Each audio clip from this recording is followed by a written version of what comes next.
મિત્રો જસરા ખાતે મિત્રો જે ઘટના ઘટી હતી, જે મિત્રો વાત કરી તો એક પોલીસ સાહેબના મા બાપની જે હત્યા થઈ હતી, આ હત્યાની અંદર મિત્રો વાત કરી તો 4 આરોપીઓ પકડવામાં આવ્યા હતા। હવે આ 4 આરોપીઓની મિત્રો વાત કરી તો રિમાન્ડ 5 દિવસના મંજૂર થયા છે।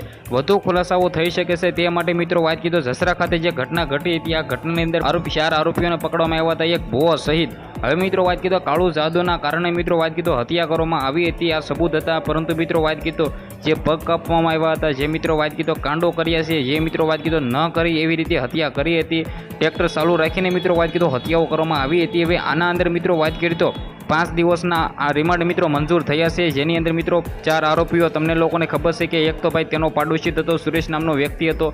હવે મિત્રો વાત કીધો તેના મામા સાથે મિત્રો વાત કીધો જે આ ઘટનાઓ બધી મિત્રો વાત કીધો મુદ્દે આ આખો ખેલ કર્યો હતો, આના અંદર મિત્રો વાત કીધો 5 દિવસના રિમાન્ડ મંજૂર થયા છે।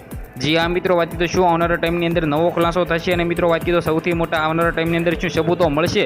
જે આ મિત્રો વાત કીધો કાળુ જાદુના કારણે મિત્રો જસરા ખાતે જે મિત્રો પીઆઈ એવી પટેલના મા બાપની જે હત્યા કરવામાં આવી હતી, આ હત્યાની અંદર આવનારા ટાઈમની અંદર નવા ખુલાસાઓ થઈ શકે છે, શું થશે? જે આ મિત્રો વાત કીધો આવનારા ટાઈમની અંદર હવે મિત્રો ત્યાંના લોકો ખૂબ જ મિત્રો એમ કીધો રોષે ભરાયા છે કે જે રીતે મિત્રો વાત કીધો પોલીસ સાહેબોના મા બાપ પણ અત્યારે સુરક્ષિત નથી, તો સામાન્ય લોકો શું સુરક્ષિત રહેશે? આ સૌથી મોટી જે ઘટના ઘટી છે, આ ઘટનાની અંદર મિત્રો તમારે શું કહેવું છે? વિડીયોને બને એટલો શેર કરીને સબસ્ક્રાઈબ કરવાનું ભૂલતા નહીં। ધન્યવાદ।